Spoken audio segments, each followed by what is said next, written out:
Hello, thank you all for coming. It's lovely to see so many of you here for this event. This is the Forum. We are a non-profit organisation. We put on events like this once a week throughout term for everyone to come to. They're completely open access, free, and all are always invited and welcome. We're able to do this because of the very kind donations that people make to us. We're a non-profit organisation, and we are reliant on people like yourselves to donate money to us. There's a Just Giving link on our webpage if you'd like to be one of those really generous, wonderful human beings. You can find a link there for that. If you go to the website, you'll also find a huge archive of podcasts from our previous events. In particular, people at this event might be interested in our whole series on the minds of animals. So we've got one on bees and one on whales and one on animal consciousness generally. So it's well worth your while going and having a look. And we also have lots of essays as well, which you might find interesting. Just a couple of housekeeping matters. If you could turn the volume off on your phone, that would be fantastic. Feel free to tweet along with this event. We'll be tweeting out into the internet tonight's event, and you can join us there if you want to. This is being recorded for a podcast, so if you ask a question, your voice will be recorded forevermore and put out into the internet. So bear that in mind. And wait for the microphone to find you when you do have a question, just so that everyone can hear you. That's more than enough for me already. So let me hand you over to our fantastic panel for tonight. Thank you.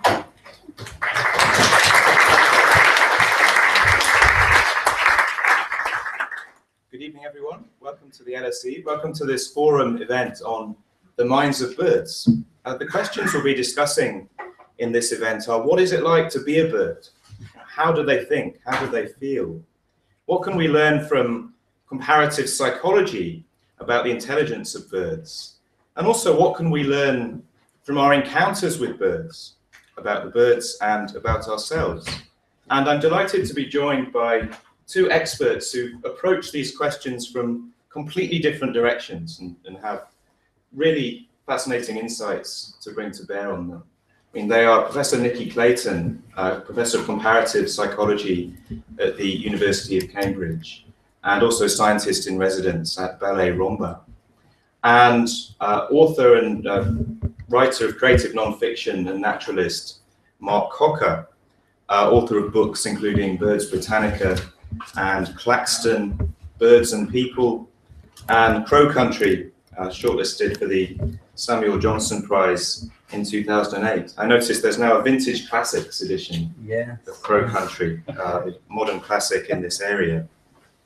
So to give you a sense of the format for the event, I mean, we'll focus in the first 45 minutes, broadly speaking, on Nicky's work, approaching these questions from a scientific direction. And then in the second half, we'll turn to Mark's work, thinking about the relations between birds and people and what we can learn from those encounters. So to start with Nicky, I mean, you're a world expert in avian cognition. I mean, I guess at least before you started working in this area, avian cognition was not particularly a well-known field. People think of birds as being stupid. They think of birds as not being the sort of things to have intelligence and cognition. How did you come to this topic? How did you change the way we think about these things? Well, I've always wanted to be a bird. Sadly, I'm not one, but I don't know if you can see my invisible wings. They're shimmering and shining right now. And in fact, it's my love of birds that got me both into science and into dance, because I wanted to fly. And I don't mean get in an aeroplane and take off. I wanted to fly myself with my invisible wings. And that started my love of ballet and then later other forms of dance. But it also informed my science. In fact, when I went to university, I really wanted to do a joint degree in psychology and zoology. But Oxford didn't do a joint degree in that. I could have done psychology with philosophy, which sounded like a lot of fun, and I could have done zoology, and I really wasn't sure which one to pick. And at my interview at Pembroke College, one of the people that was interviewing me, Lord Krebs, said to me, well, if you pick zoology, you'll get me, but more importantly, you can do a research project on birds. And that instantaneously made up my decision. So I've always been fascinated by birds, wondered what it's like to be a bird. How can I ever know? We all know what is it like to be a bat philosophy. But I've always been absolutely fascinated by their behaviours and what lies beneath that beady eye. Could you give us a sense of some of the experiments you've done and some of the things you found out through those experiments? Well, as an undergraduate at Oxford, I began my first experiment on birds, and that was working with a little titmouse called the marsh tit. And marsh tits hide seeds. We call it caching. And at the time I was doing these experiments, they just discovered that these birds relied on memory to recover their caches. At that time, people had previously assumed that because of the sheer numbers, the thousands of seeds that a marsh tit hides over the autumn and winter months, they couldn't possibly be remembering. They must just be refinding them just by chance. And it had just been discovered that no, that wasn't the case. They had remarkable memories. In fact, it was my mentor, John Krebs, and his students that had made these discoveries. And in one of the very ingenious experiments that they did, that I don't think we'd be allowed to do it these days, interestingly, but they had little sunflower seeds which were radioactively labelled, and then a radioactive Geiger counter to detect where the seeds were. And they were able to show that the birds only recovered those seeds that they themselves had cached. They had little leg rings on also that were tagged, so you knew which bird had recovered which radioactively labelled seed. They found that even seeds placed as close as 5 centimetres next to the seed the bird had hidden weren't recovered, so the birds weren't searching at random. Anyway, they did lots more experiments on that, and my undergraduate project in the final year of my degree looked at memory interference. So even though I was in a zoology department, I was still doing very psychologically informed zoology, if you like. And I was interested in whether the birds would have more interference and therefore poorer memories if they'd stored a lot of seeds than if they'd stored only a few. So they either got 5 seeds to hoard or 80 seeds to hoard. And actually I found no evidence that there was any difference in their memories. Their memories were about 90% accurate, irrespective of how many seeds. And at the time I thought that was amazing, and later I discovered that other researchers in America had been looking at memory in the corvids, the members of the crow family that includes the ravens, the nutcrackers, the magpies, the jays, the jackdaws, to name a few of them. And they'd been doing studies with nutcrackers, and they wanted to know how long a nutcracker could remember for. So they started with intervals. Could they remember for a day? Yes, 100% accurate. Could they remember for a week? Ditto. Could they remember for a year? Ditto. And they actually went on to show that there was no evidence of any forgetting whatsoever over intervals as long as 285 days. They didn't do further intervals, so that was the maximum they did, and people were just blown away by how remarkable their memories were. So that was the start of it for me, really. And so that's about memory, right? That's about sort of looking backwards, remembering the past, and finding out that these birds can remember where they put the seeds almost a year ago. What about the future? What about planning? Well, when I started this work, all the emphasis was on spatial memory, and a very influential book had just come out called The Hippocampus as a Cognitive Map by Nobel Prize winning John O'Keefe and his dear friend, American psychologist Lynn Liddell. But I'm no good at spatial memory. I have no idea where north is, and if you asked me to retrace my steps to the green room right now, I would have no clue where I'm going whatsoever, and ask for where the entrance to the building is. I have no idea. You don't want to be reincarnated then as a nutcracker. Yeah, or maybe a scrub jay, because they're prettier and more dainty. But nutcrackers, don't they hide 100,000 seeds. 33,000. 33,000. Yeah, isn't that incredible? Yeah. Yeah. So everybody had been emphasising spatial memory, and I was interested in looking at whether they could remember more than just where they'd hidden their stashes of food. And in my first permanent position, which was in Davis in California, there were scrub jays all over campus, and these corvids are really friendly and very feisty and very noisy. And I just had a sense from watching them, just intuitively, that they must be very smart. I remember watching this cat that had the misfortune to approach this group of scrub jays a bit too closely, and just 6 of them just attacked it, and it was like shish kebab, just ran off terrified. And at that point, my interest was piqued, because you don't normally see birds making mincemeat out of cats. It's normally the other way around. So I was really intrigued at just how feisty they were. So I started studying them and realised that they would constantly watch where one another were caching, and also hide lots of different foods. That led to experiments showing that they could remember not only where they'd cached, but also what they'd hidden where and how long ago. And also who was watching. And in fact, probably the first experiment I did on their ability to remember the future, I did with my husband, Nathan Emery, who's sitting there at the front in the audience.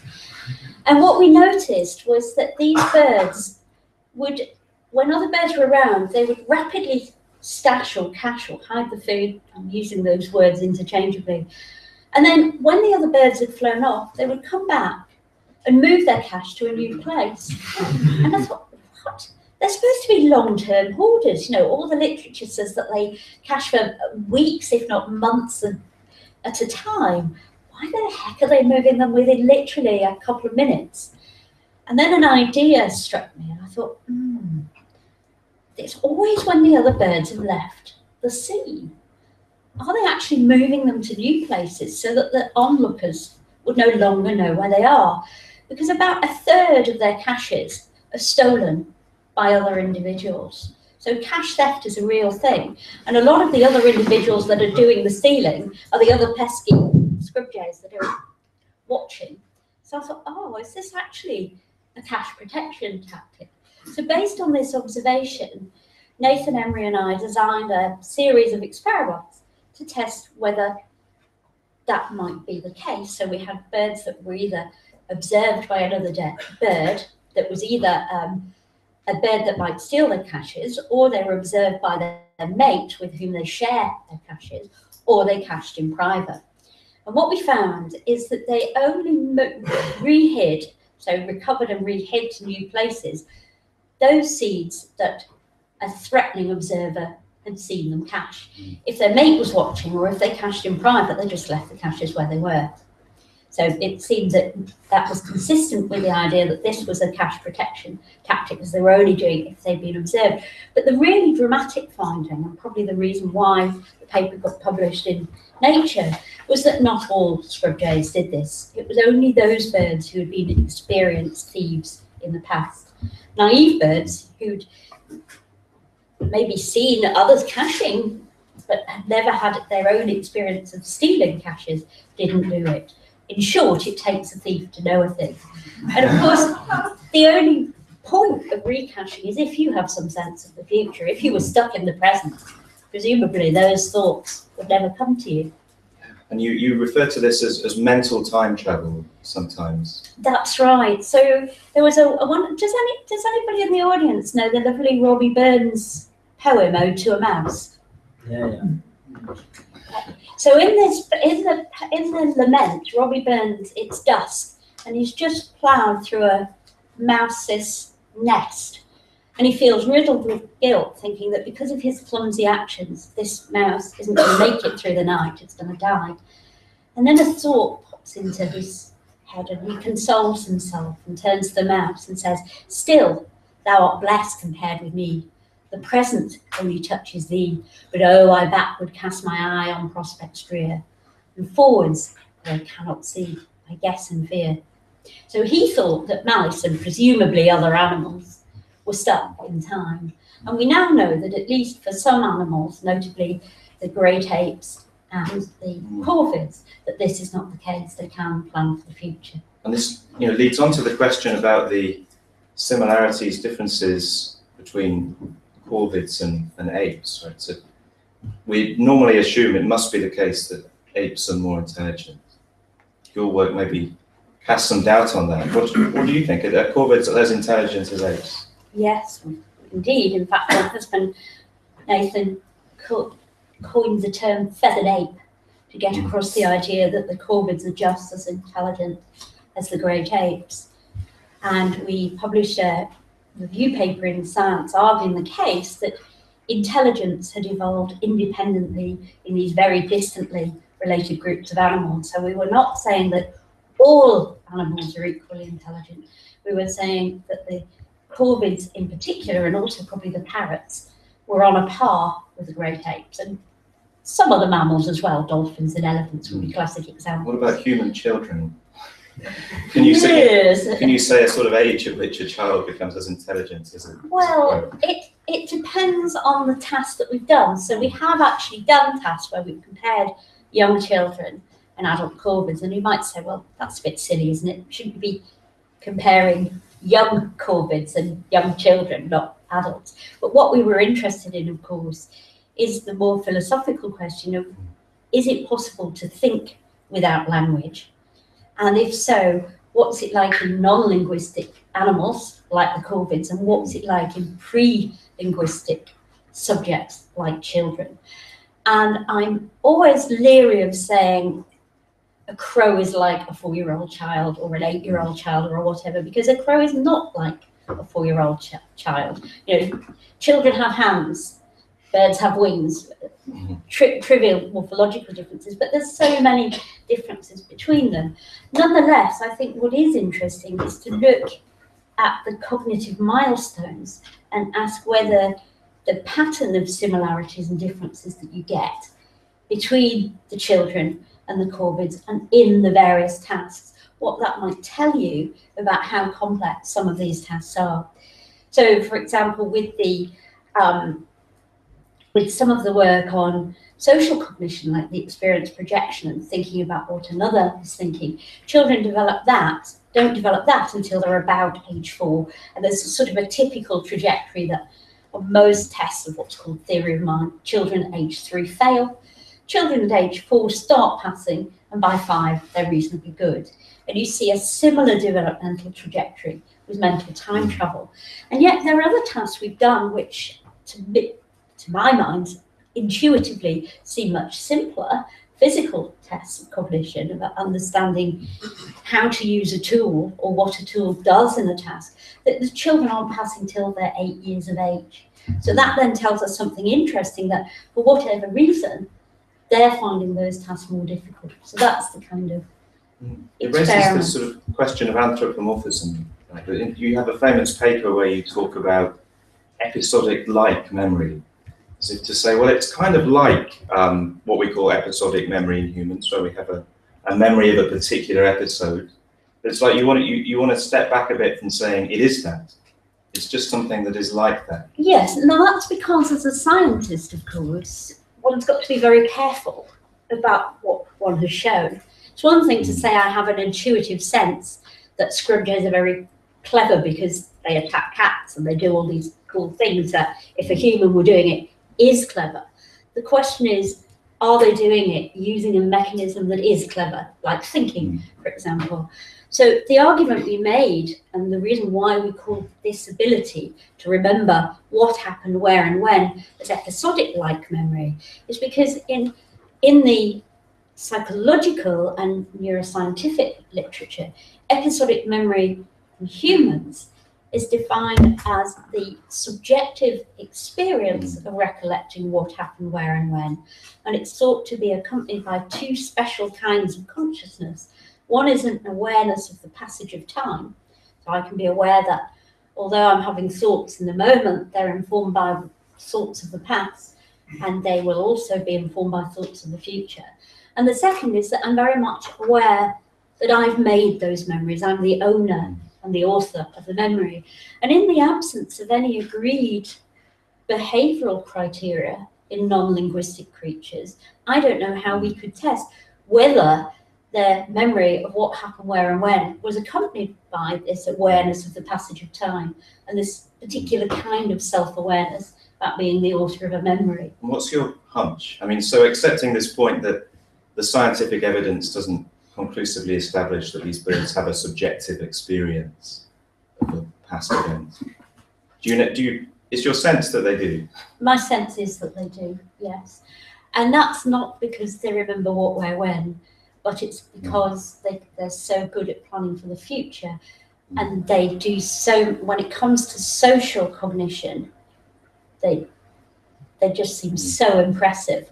And I can't imagine how, without a sense of the passage of time and a sense of at least some differentiation of self versus other, they'd be capable of doing these kind of things, like the experiment I've just told you, where essentially it takes a thief to know a thief.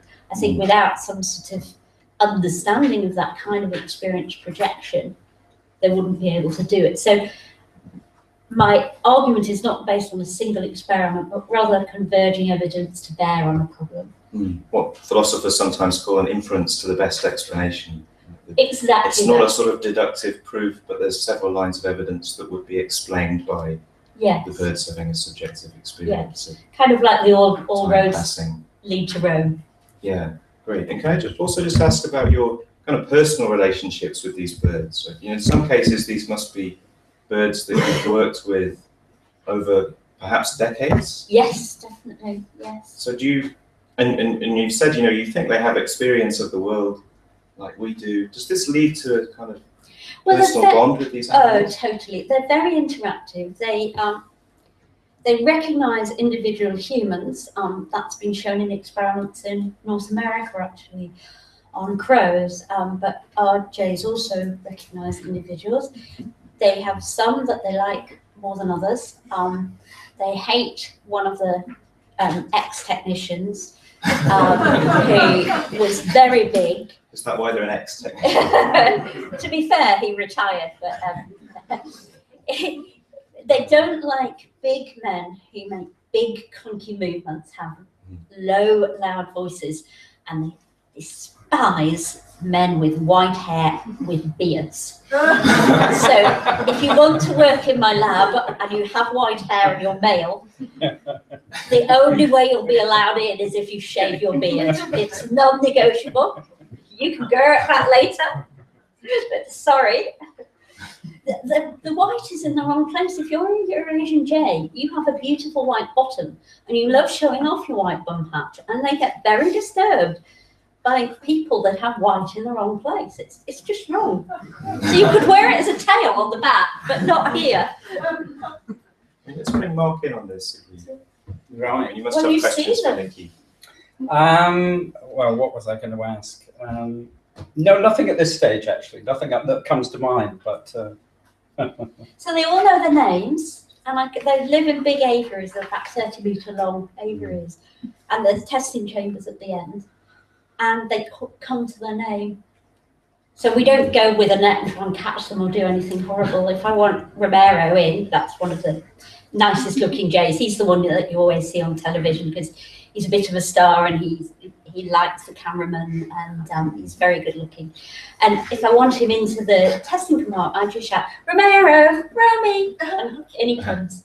So they recognise their names and they recognise you think, as an individual. Yeah. And they are very naughty. Now, my mother was a school teacher, and she always reckoned that the naughty children were always the bright ones.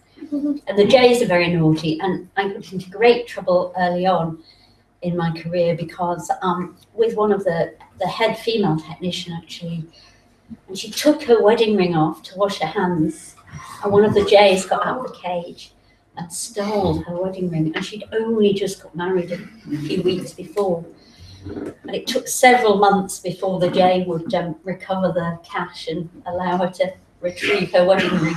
Is that behaviour only found in captive corvids, or is it a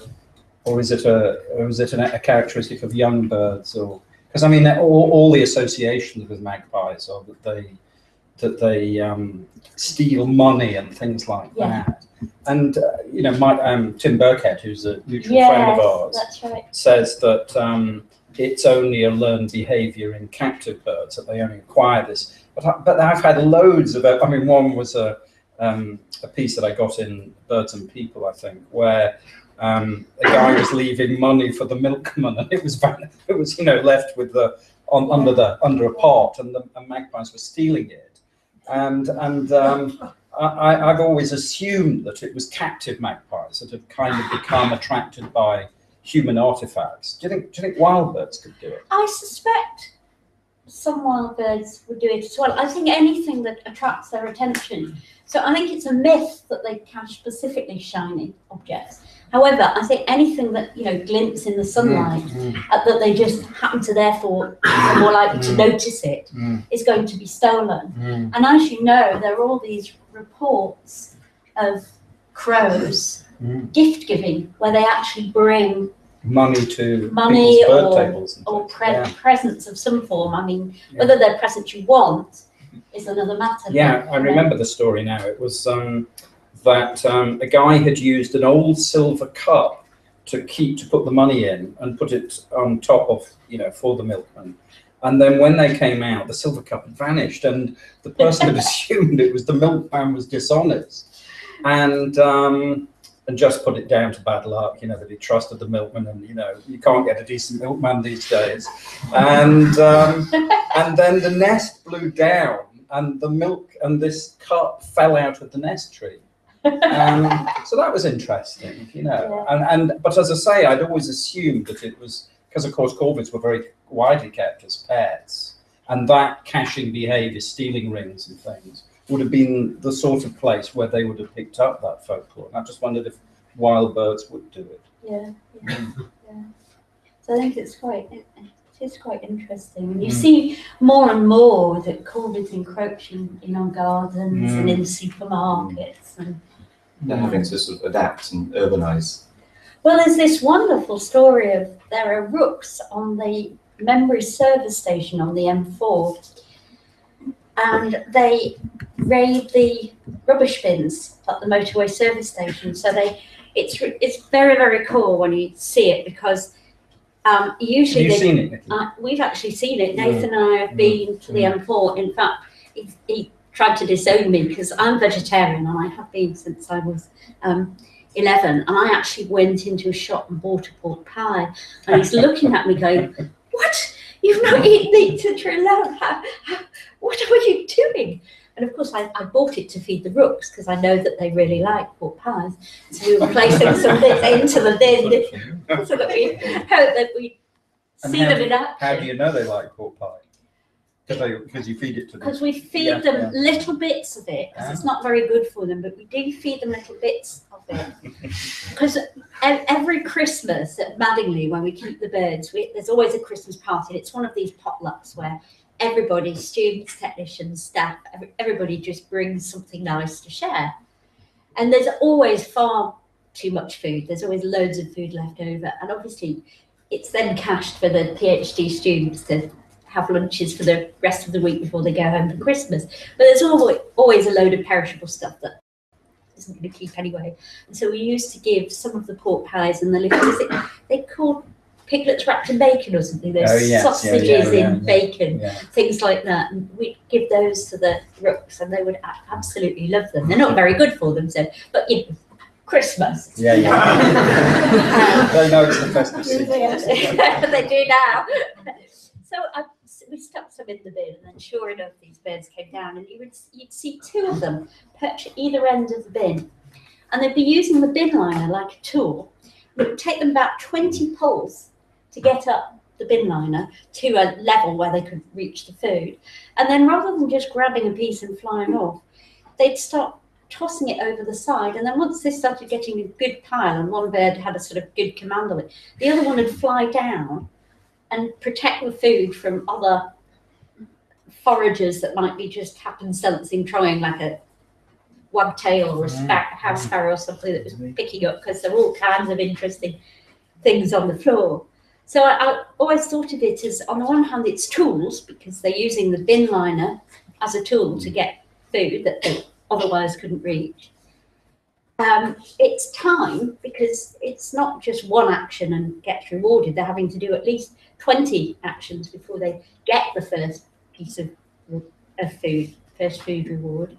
And it's teamwork, because they're operating in tandem. They're pairs. I suspect so. I mean, we didn't know because they're wild birds, but they, as you know, rooks usually pair for life, and when you see them in the wild, you can see if there's two sitting next to one another or in very close proximity, they're invariably a pair. And if they're much more distantly related, they're invariably, part of the same group, but not the pair.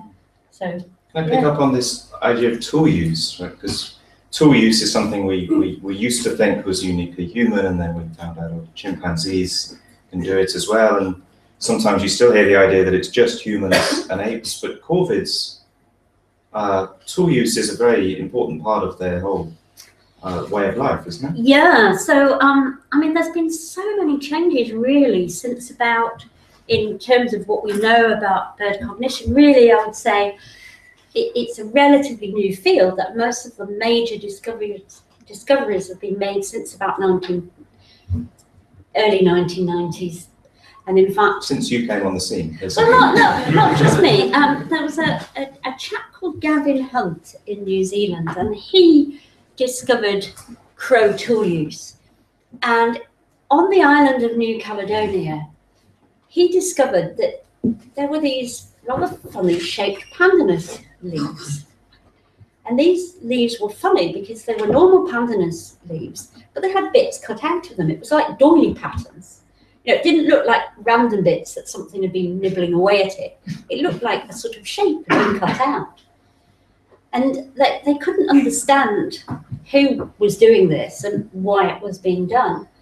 But he figured out that it was crows. And funnily enough, the New Caledonian crows that live on New Caledonia are called New Caledonian crows.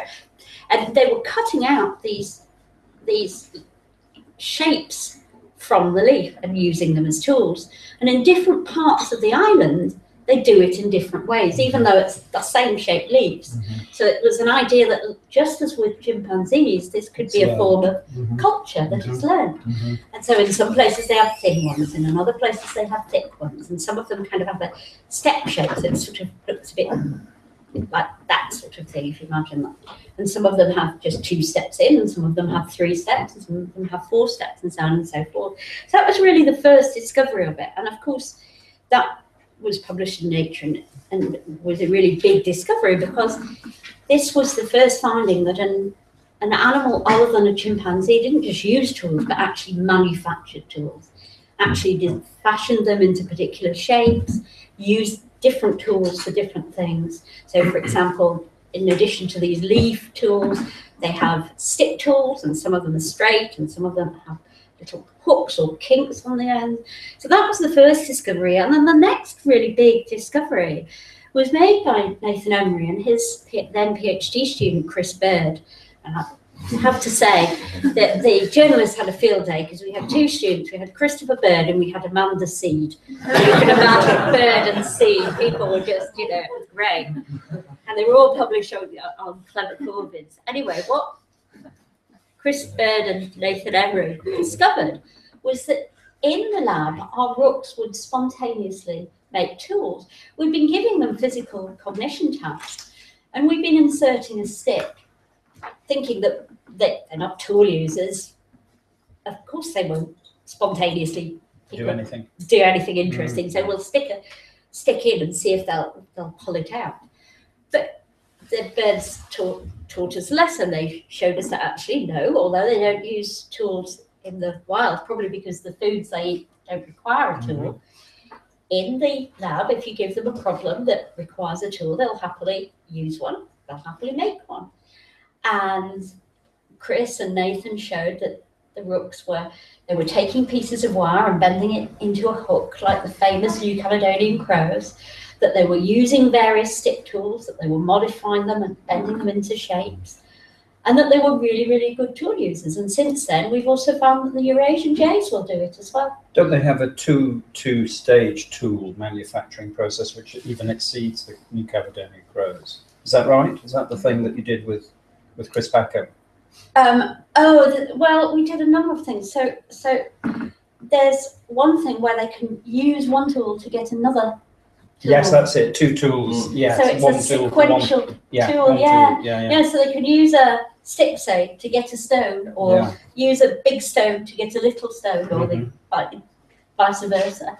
So you're absolutely right. Yeah. I mean, one question that does occur to me, and I'm slightly embarrassed in front of Nathan, but you know, one of the interesting things about primatology is that women have been very successful studiers of primates, somehow, you know, more able to achieve a kind of intimacy with wild, theoretically dangerous primates. But I just wondered if there was something about, you know, being female has helped you to kind of, you know, achieve the same kinds of outcomes. And I know Nathan has played a big role in this, but do you think there's any difference in gender if they don't like big men?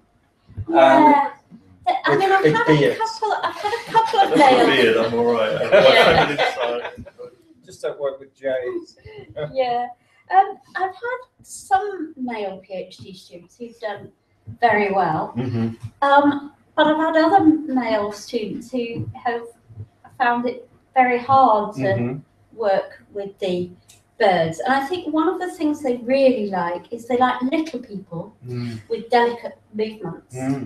And they also like high-pitched voices. So you might have noticed I didn't say Romero, come in. I said Romero, and those kind of singing. And what one of my PhD students, Lucy Cheek, she's now a lecturer in the department, would do is she's a very good whistler, and they love whistling. So all those high-pitched noises, I think, help. And it's easier to make high-pitched noises if you're little and female.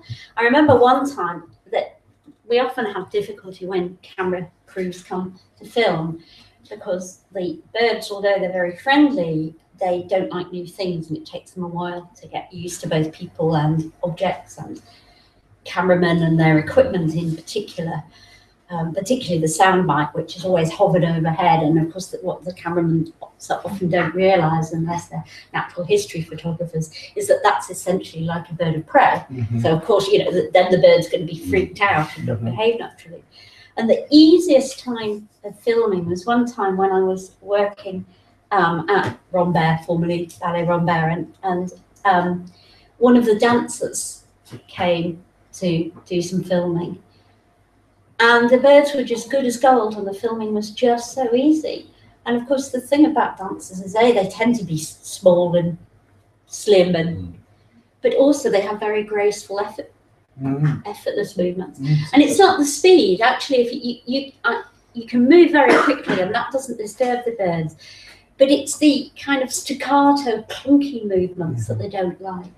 So the daintier you are, the easier it is to work with them, I think. The woman who did all the work with Alex, the parrot, what's her name? Irene Pepperberg. Pepperberg, yes. I mean, and also that sort of very early work that was done in the 50s by, do you know the one who kept great tits and blue tits and looked at their behaviour in her own house? Yes, Vance. Yeah, what was that? No, not her. She wrote several books about the birds that she more or less, I mean, they were wild birds, but she would invite them into the house and feed them, and was one of the first people to sort of start to look at behaviour very closely in tits. I can't remember her name, but it just seemed... Birds as individuals.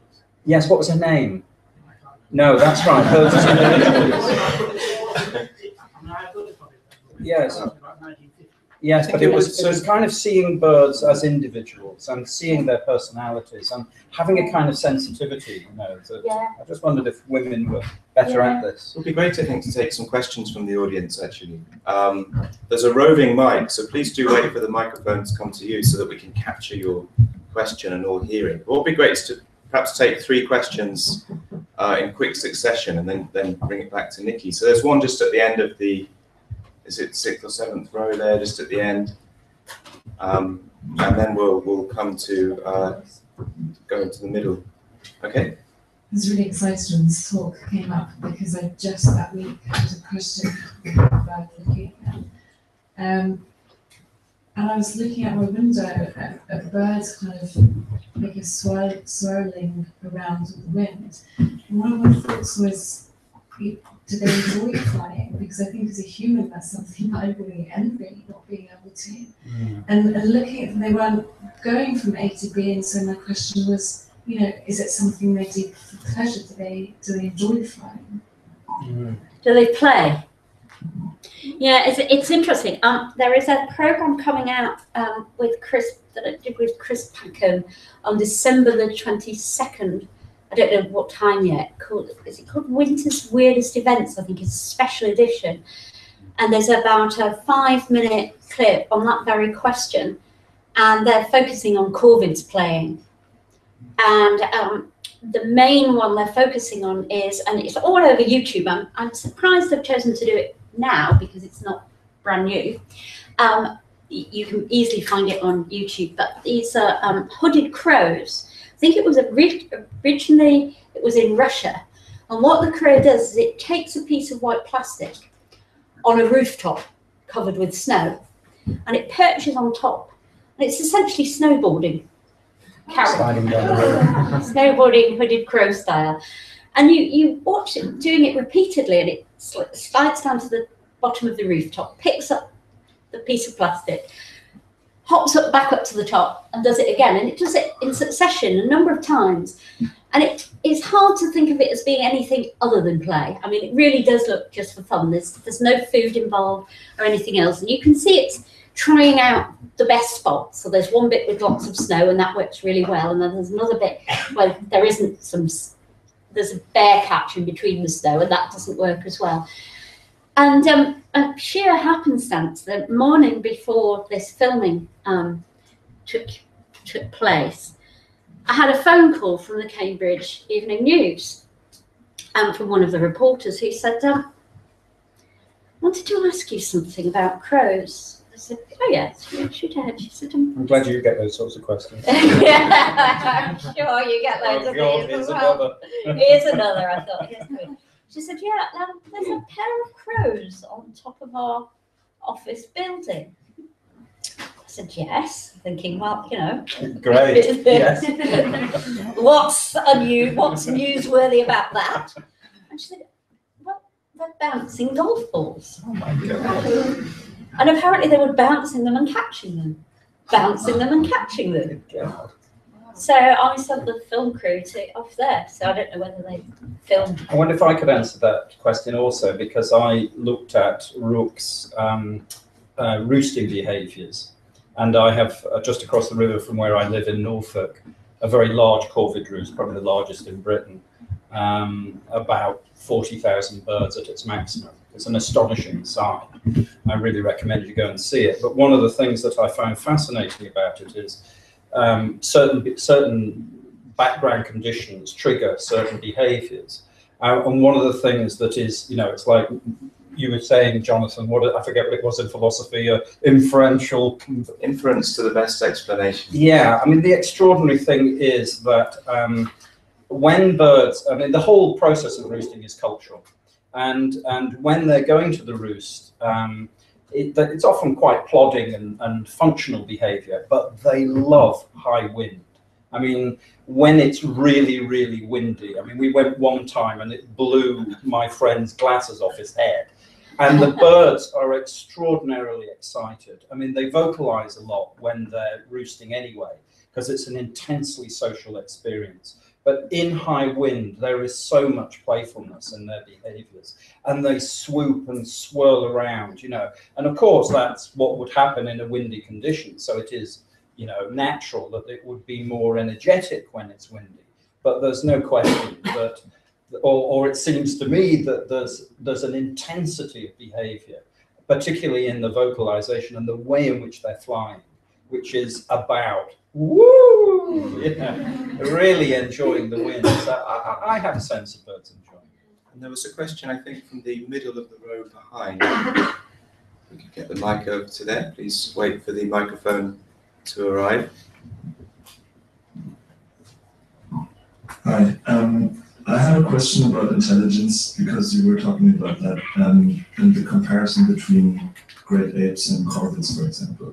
So what strikes me about this is that it seems that all the animals that are studied in terms of intelligence are always very social, animals. So do you think that intelligence is something that evolves only in animals that have some kind of social behavior? Or do you know any counterexample or examples of really lonely type animals that are very intelligent or very social animals that aren't? So it's a really interesting question about, it seems that most of the animals that have been studied that seem to have higher levels of intelligence than the rest are typically large-brained, long-lived, and as you say, highly social.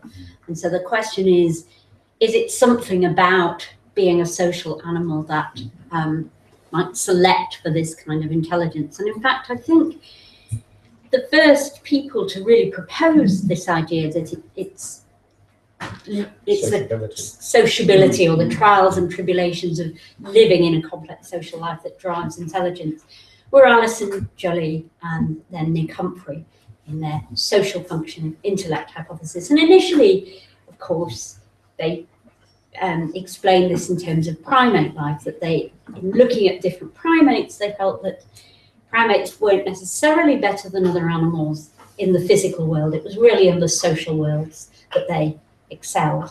And that's become one of the most dominant theories about why we're so intelligent and why only certain animals are highly social.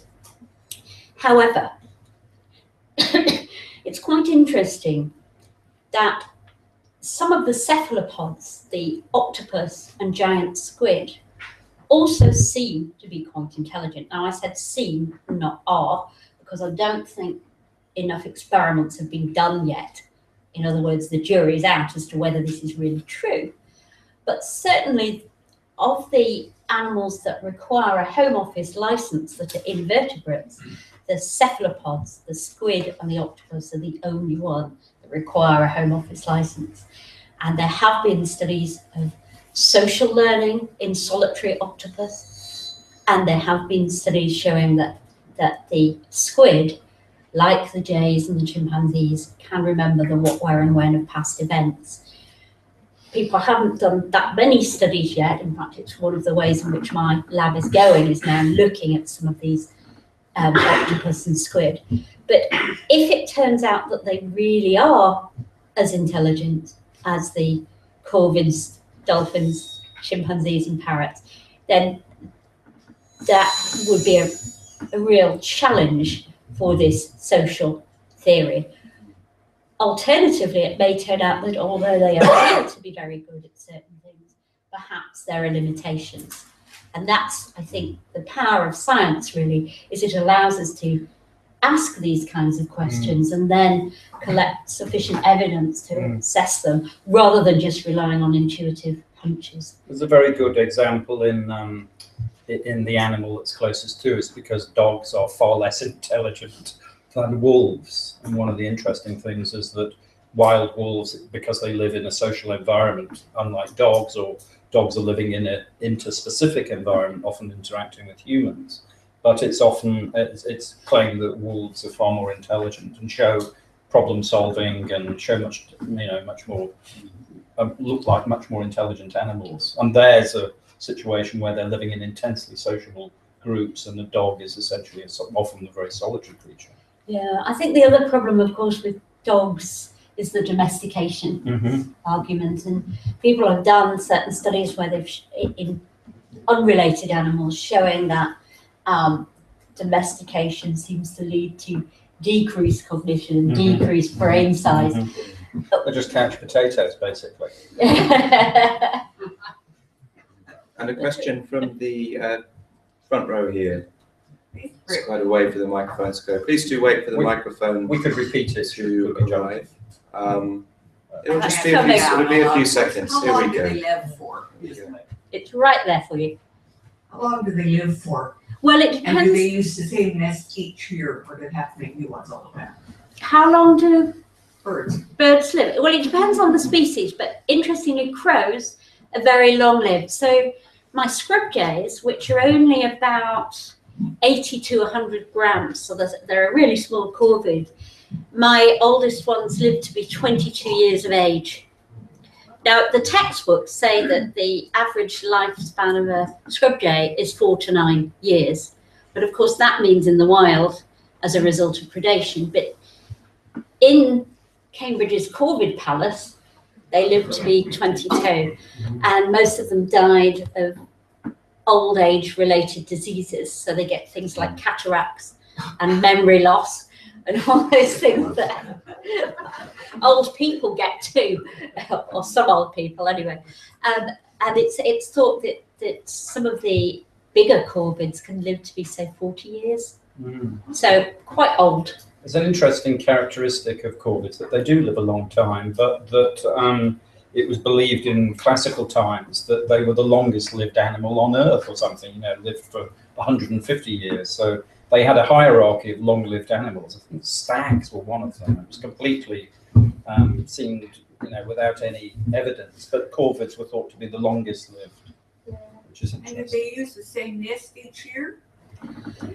Well, it depends on the species, but my experience is, of course, the stock presumption is, because in the case of rooks, that they have the same nest site every year. In other words, they use a rookery, and some of the rook nests persist. That therefore they're just adding to the nest each year, and in some cases that does happen. But my experience is that sometimes as little as 0% of nests survive the winter, so they're often blown down and they build it again. But they can have nests that survive for very long periods, particularly in trees that are very sheltered, and then it becomes very problematic actually to census them, because the nests just accumulate like a great tenement. And in the end, you know, it's this great fortress of twigs extending across the trees, and those nests, I assume, are extremely old. Yeah. And you often see them in sort of October time repairing the nests, don't you? When there are bits of nests that haven't been blown down but aren't kind of as robust as they would like. You see them doing a lot of repair in the autumn, and then they go full gamut in nest building again in the spring. Yeah, my experience is that they usually do it in the spring, but definitely some nests survive and they tinker with them, etc. Yeah. Nicky, I mean, was it an emotionally difficult experience for you to see the decline of these birds? You talked about your personal bond with them. It must be a sad thing when they decline. Oh, yeah. I mean, I get so upset when a bird dies. And in fact, when I got my job in Cambridge, I was still in California at the time, and the head of the psychology department said, well, what's negotiating power, what do you need to accept this offer? And I said, there's one thing. I said, well, actually there's 25 things. 25? I said, well, it depends how you look at it, whether it's 1 or 25 really, but I've got 25 scrub jays, and I'm not leaving without them. So it's either 1 human lectureship and 25 avian lectureships, or no Nicola Clayton. And I became known as Nicky and the Jays. It sounded like a Tom. I know, yeah. Right, so there'll be more time for your questions a bit later, but we also want to talk about Mark's work. And Mark, I mean, you also share with Nicky this fascination with crows in particular. You've come to this from a very different direction. Yeah. Tell us how your fascination with crows got started. Well, particularly with crows, but my interest in the cultural significance of birds came about because I write articles for The Guardian, and I always wanted something to write about, and I got sick of just writing the sort of biological facts, and I became more interested in what we assumed existed between the ears of a bird, and the meanings we poured into them, and the kinds of ways in which we've projected value onto them. So that became a way of writing this column, which I've written for 30 years, The Guardian, and The Guardian Weekly as well. And I often had, there was a period when I was writing 52 articles a year, and the commonest remark in our household was, "Oh shit, I've got another country diary to write." So this cultural significance of birds became a way of talking about something which I thought was, in the end, more fascinating to me. But my particular interest in corvids grew out of, as I say, living in Claxton, and I just happened to, and we'd moved into the house, and I'd hear these corvids, rumbustious great flocks passing overhead in my sleep. And they come over at dawn, and it gradually dawned on me there was this extraordinary movement of corvids happening every morning in winter. And I thought, oh, I must go down to see what the hell is happening. Where are they coming from? What are they doing? And yes, I went down a quarter of a mile from our house, 15 minutes, 20 minutes down onto the marsh. And I saw this extraordinary cavalcade of birds converging on a wood. And I saw it and went to visit it several times. And one of the interesting things about being an author is finding the moment when the book congeals as an idea. And I looked across at this extraordinary amoeba, about 1 kilometre long, of corvids roiling in the sky. This extraordinarily beautiful unfolding dance, if you like, by the birds at last light. And I thought, there's a book in this. And so the difficult part was convincing my editor, who I've just seen today, Dan Franklin, and he's a publisher of Ian McEwan and people like that. And I thought, I'm going to try and tell him I'm going to do a book on rooks. And I said, Dan, I want to write a book about rooks. And rooks, of course, one of the conceits of the book is it's one of the most commonplace, ordinary birds. And he went, doesn't say many words, Dan. He went, rooks. It sounds a bit like a rook, actually. He went, rooks. I love rooks, and I knew I was in, you know. But yeah, it's a study of. I mean, I was interested in what Nicky was saying about the pandanus leaves on the Caledonian crow, because this phenomenon that I describe is a roost. It only occurs in the winter. It breaks down as soon as the first egg is laid in the nest. They start to incubate as soon as the first egg is in the nest. So the eggs hatch asynchronously. They don't all hatch together like most songbirds, and this is to do with their particular feeding behavior. But the roost occurs for about 6 months of the year. And what I started to unravel was this bit of behavior with corvids, which is essentially a cultural phenomenon. And I think that's interesting in itself, the fact that Nicky said, you know, the New Caledonian crows have different cultures in different parts of the island. Essentially, the learned behavior of how to cut the pandanus leaf out is something learned, and it's different in different parts of the island. And the very idea that we are now using this word cultural about an animal seems to me a very important key development in what we've called loosely anthropomorphism, because, you know, we always assumed, because of, you know, the great Cartesian split between humans and the rest of life, that we alone had this power of cognition. I think, therefore I am, and no other animal had this. That was the assumption of Descartes. And I think it's very important that we are now beginning to project onto corvids and other creatures a cultural life, you know, wolves especially, and etc., etc. But the extraordinary thing about corvids is the persistence. And you were saying, you were asking the question, you know, how long did they build their nest? Well, we have very little solid scientific evidence on how long these nests persist, but we do know that they last at least 400 years. So we have rookeries that have been persistently used by a community of birds over hundreds of years. And of course, that's to do with the sparsity of the evidence for birds. So they could have been there for thousands of years. One of the interesting things to me is that the roost has no physical characteristics. The birds don't construct any nests. It's a non-breeding wood. It's a wood in which rooks don't nest.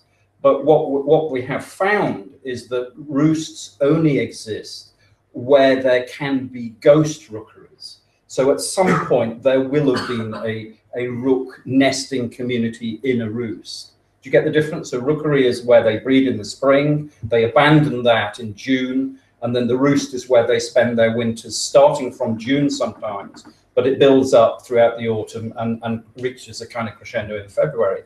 But the cultural life of roosts could be, theoretically, I mean, the village next to me is called Rockland St Mary, and Rockland means rook grove.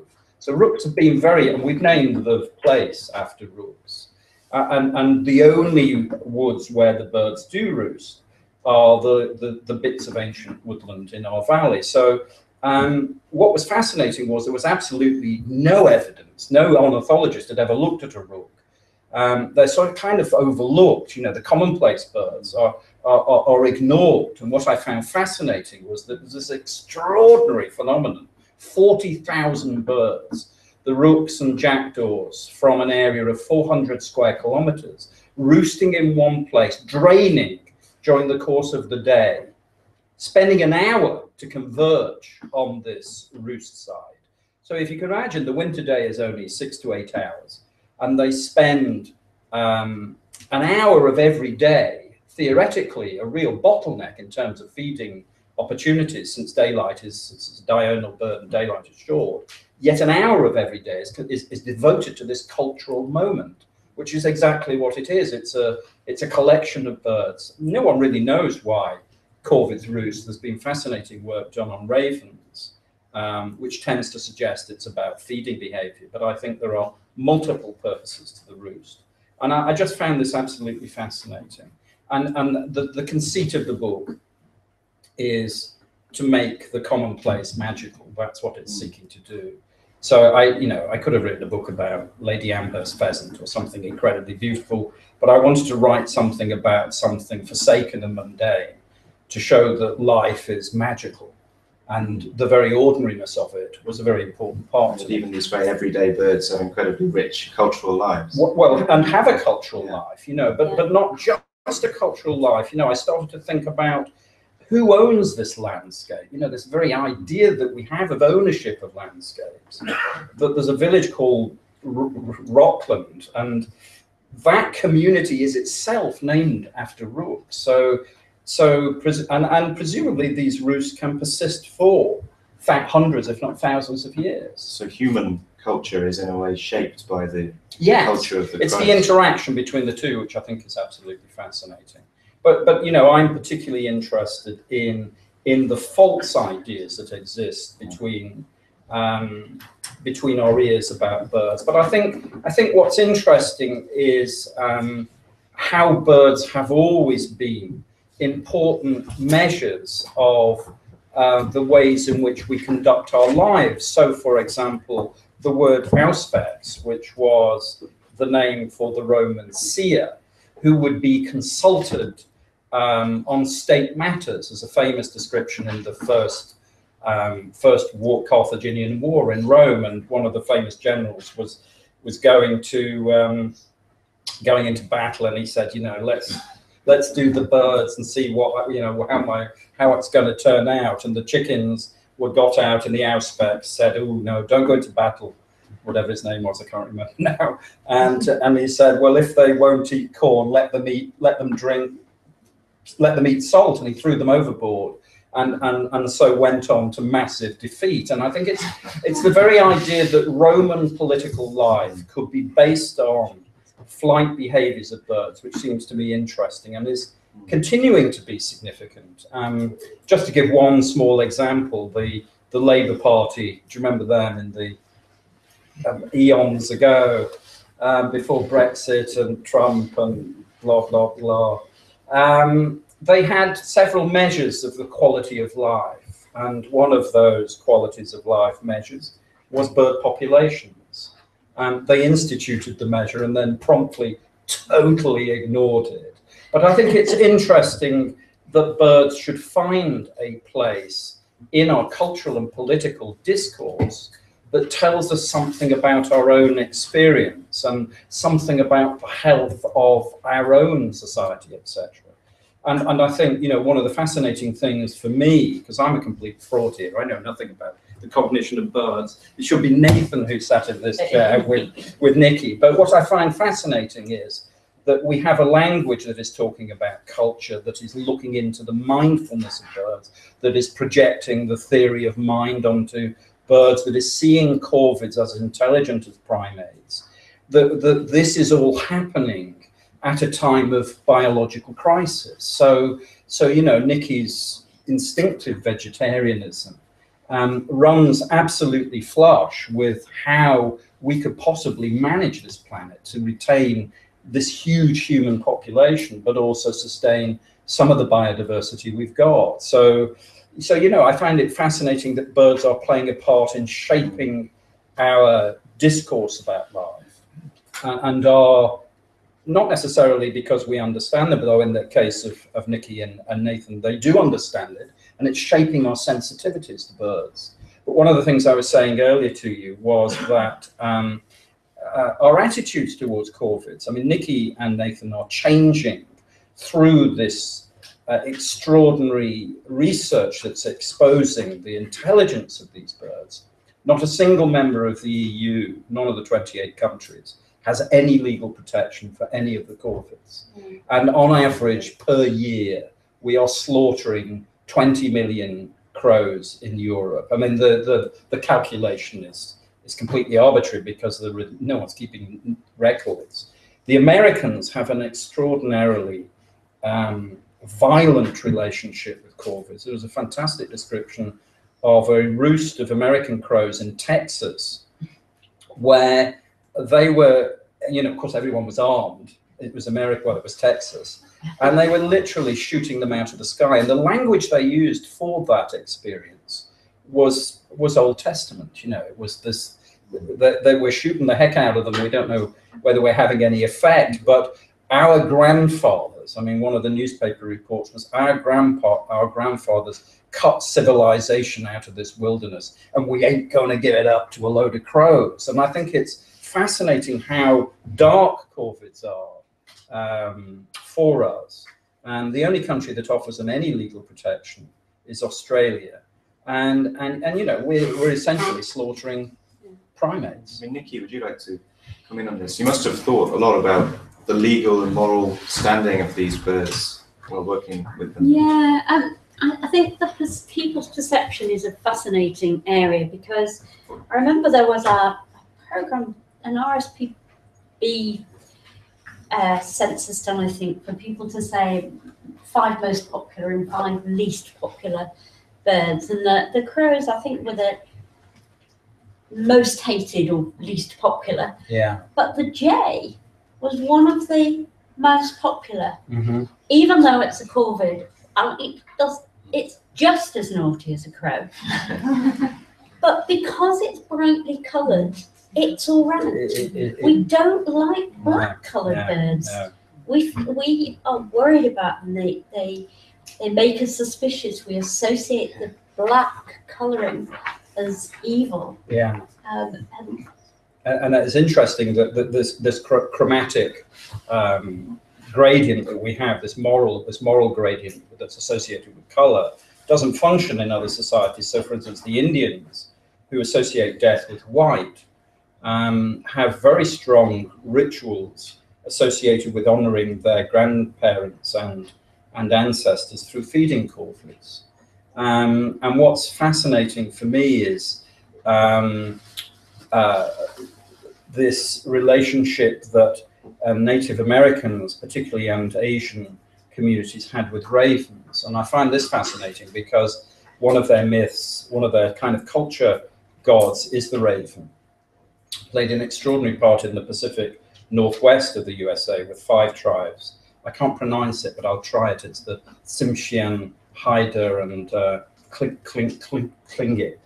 Those communities, about 6 communities, I think, whose 5 languages have some characteristic relationships, but they are as different from one another as Japanese, Persian, I can't remember now, but you know, Russian.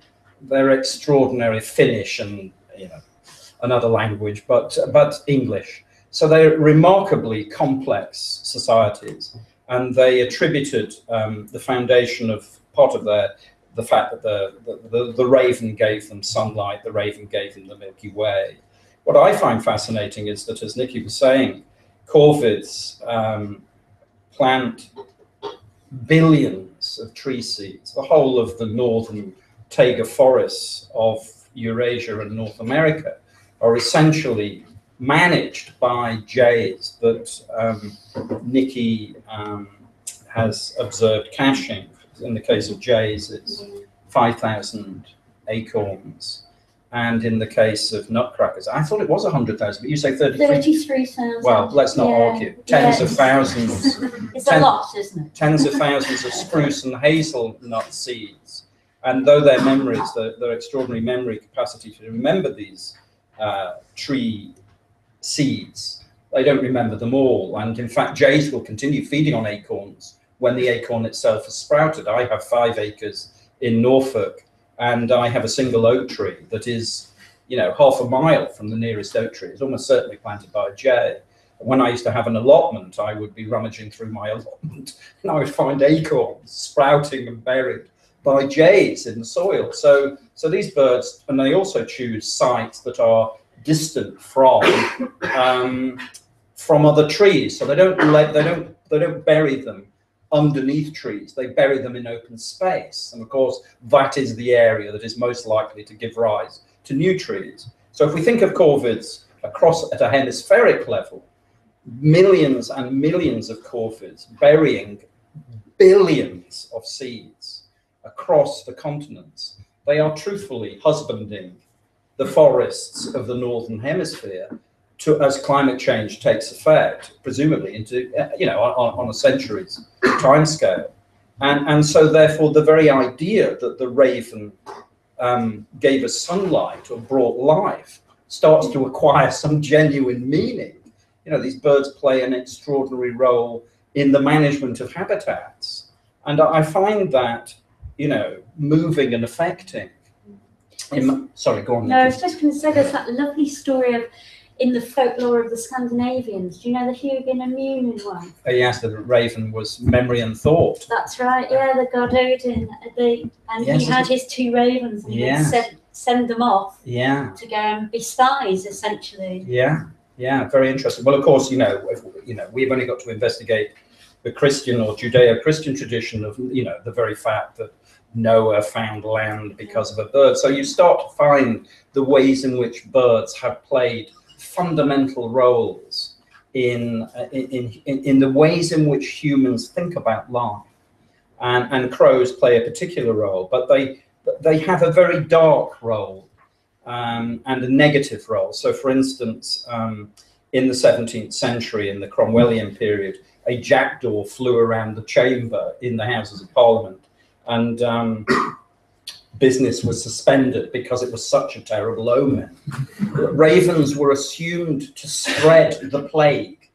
And then in the foot and mouth outbreak in the 1950s, it was assumed that starlings were spreading foot and mouth. So our ideas that certain birds that are very successful and often flock and often show intelligence are despised in the Western tradition. And I think it's fantastic, first of all, that Nicky and Nathan are changing not only our scientific grasp, but also our moral understanding of our relationship with these creatures. You know, and there's a fascinating story of a mutual friend of Nicky and mine is called Tim Birch, and he was at the time that he wrote his book on the magpie, the world's leading expert on magpies, and he went to a group of northern bird keepers, I think, and they said, well, Mr. Birch, are you going to tell us about the magpie? And what Tim's research had shown is that magpies, though blamed for the decimation of songbirds,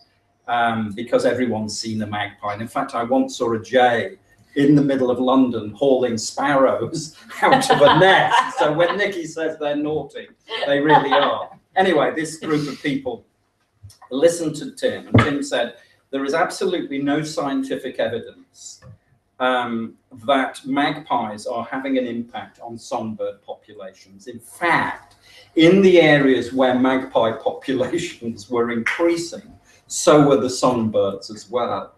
And to a man, they all sat there and went, well, Mr. Birch, we hear what you say, but we don't believe a word of it, do we? And they all, unanimously shouted that this was totally untrue. And I think it's a wonderful example of the triumph of myth and historical perceptions of birds over science. Yeah, it's just this interesting question of the relationship between science and Yeah. personal experience and anecdote. I mean, we've got this idea from you, Mark, that the myths can actually be very bad, and we need science sometimes to correct the myths we have about these birds.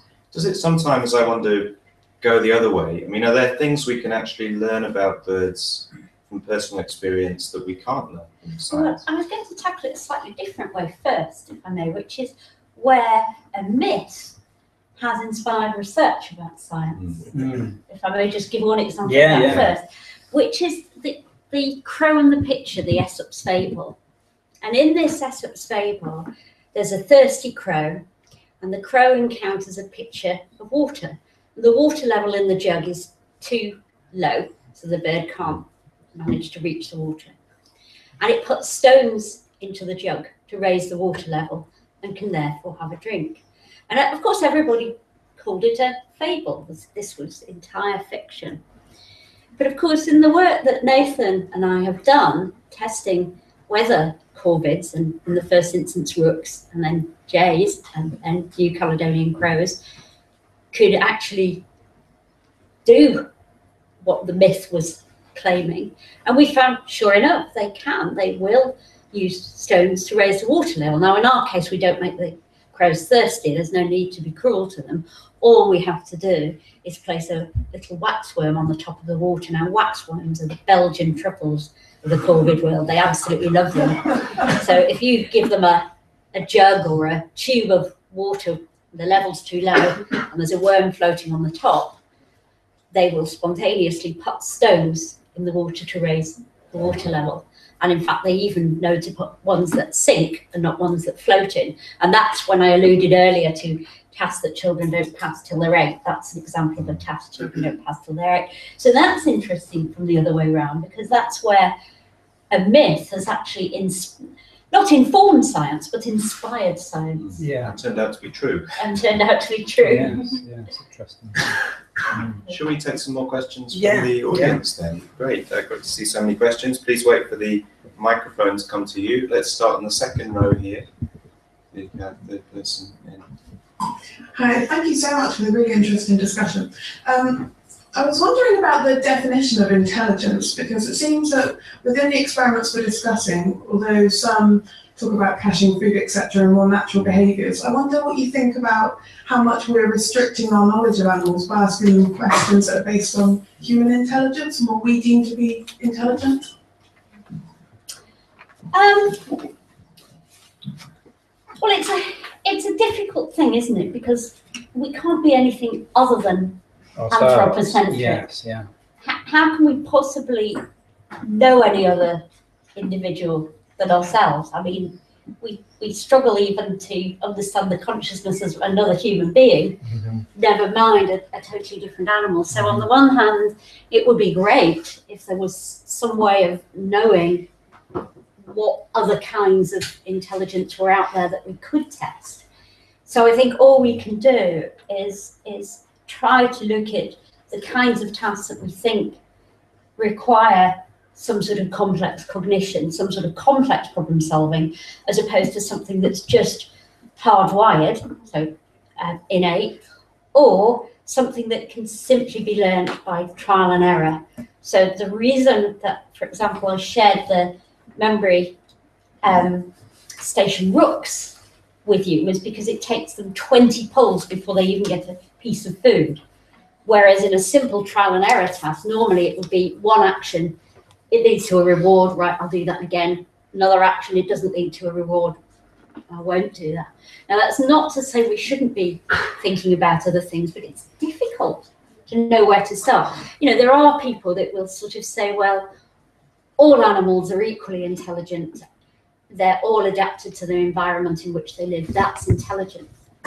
Now, if that's how you want to define it, then fair enough. But I think if you really want to understand thought processes, that sort of definition isn't very helpful, because it doesn't tell you, doesn't provide any way of trying to get under the nitty-gritty of how does it work. How might it be solving the problem? How might it be thinking, whether it is a dog, a chimpanzee, a crow, a child, an adult human? So I suppose I don't know if that answers your question, but I think that's. Yeah. Thank you. Yes, and I think it's also, I mean, what we also have to look at is the background to this, which is this Cartesian idea that we had, that, you know, dumb animals can be treated in any way we like.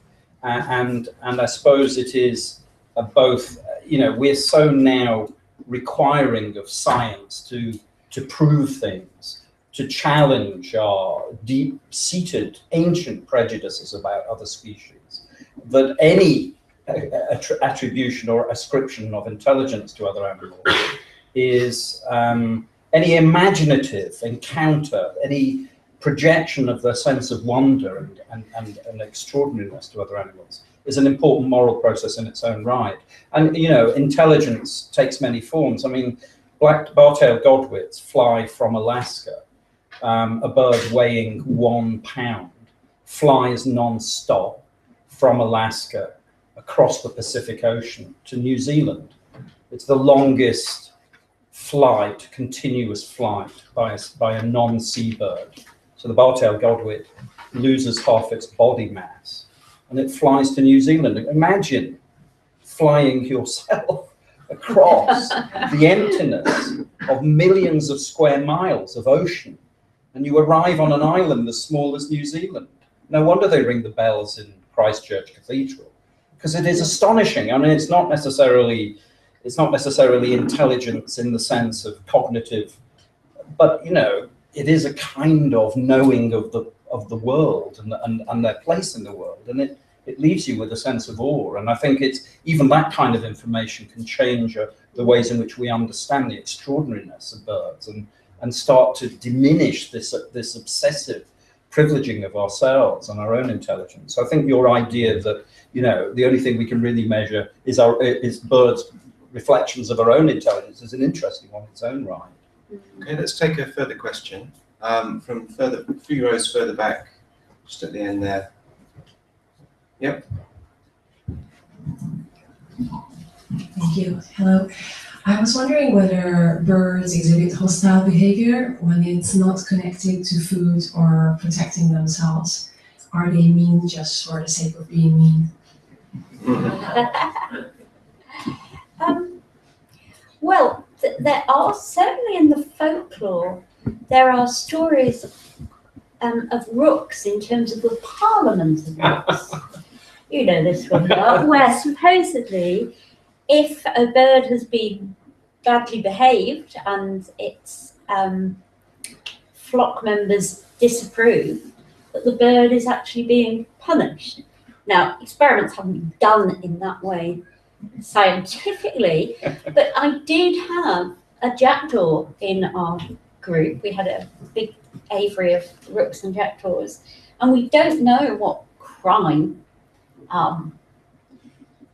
Konrad Lorenz, as he was called, committed. Well, it was a Nazi, was it?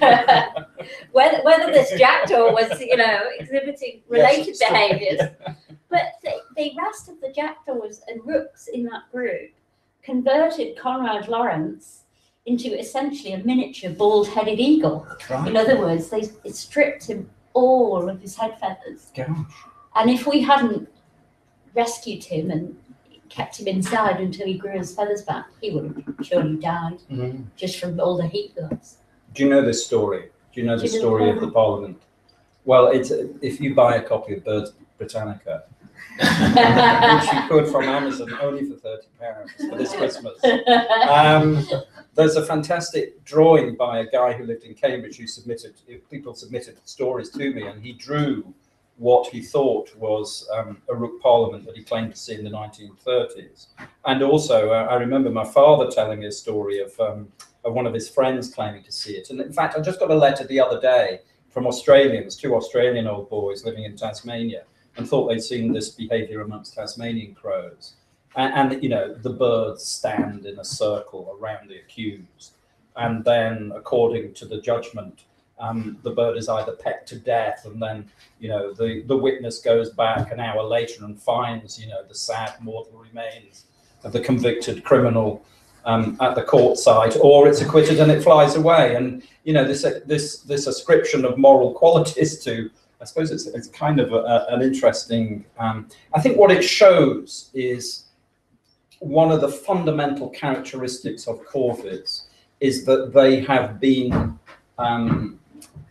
accorded human qualities for a very long time, and I think it's fascinating that here's a case of a myth that has been proven, because science is slowly catching up and proving the fact that these birds do have extraordinary intelligent behaviors that look like humans.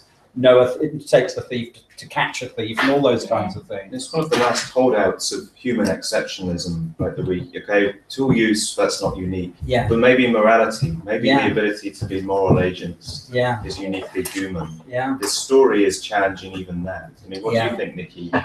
Yeah, it's fascinating, and as I say, we've no idea, even in the lab, what went on with this poor jackdaw. It's very interesting. Clearly, something had gone on, and I suppose it's, slowly but surely we're trying to think of ways in which we can investigate some of these issues scientifically. I think people are trying to tell us something. It's okay, we've got time for a couple more questions. Let's have one from the front row here, and then we'll go further back. Thank you. I suppose one of the great human fantasies has been the ability wanting to fly from the days of Icarus. And oddly enough, what it says, I've had dreams where I've been like a drone in the sky. And people said to me, anyone can fly. All you need is willpower, and you can do it. Anyway, there we go. You mentioned the persecution of birds by human beings. And there's a very interesting film by Alfred Hitchcock, The Birds, where the boot is on the other foot, and the birds start to take over, which is we never know what the end result is going to be. In that film, you mean? The film, yes, but you mean we don't know the ending of that film, what the end will be? It's kind of left in an ambiguous. Yes, it's left up in the air.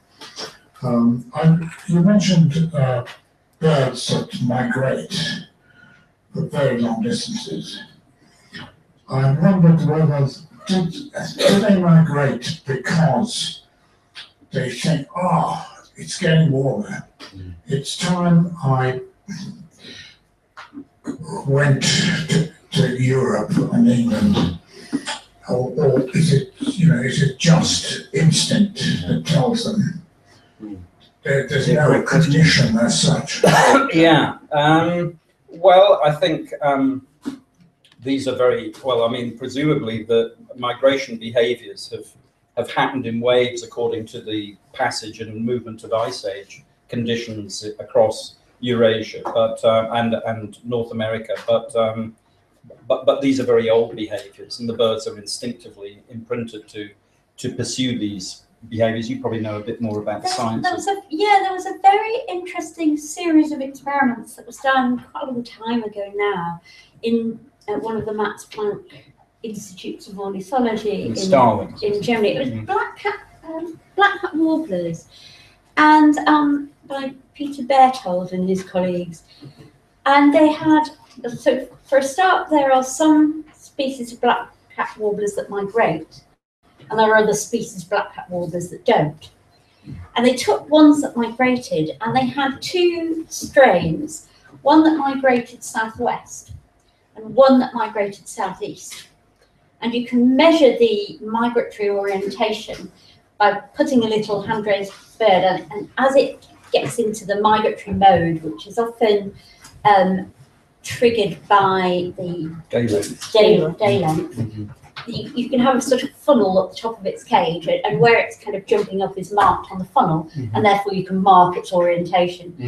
And what they found was that when they interbred ones that went southwest with ones that went southeast, the hybrids migrated due south. So it was a beautiful example of strong genetic control of the migratory orientation of the birds. But I think that's the only Yeah. One of the interesting characteristics is that black-cap populations have increased by about 400% in Europe, across Europe.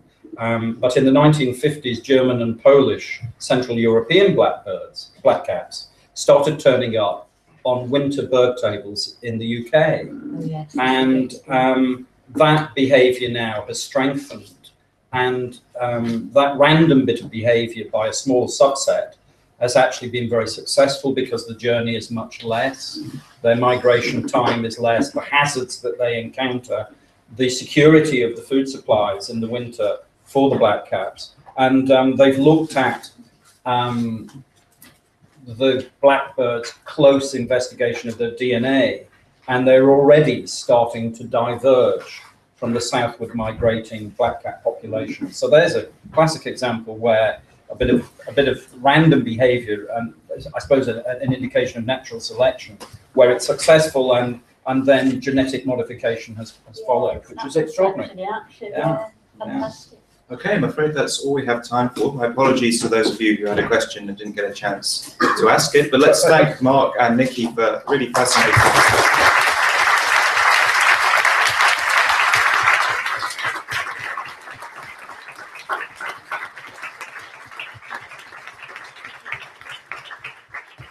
And if you have a question, then catch us in the next few minutes.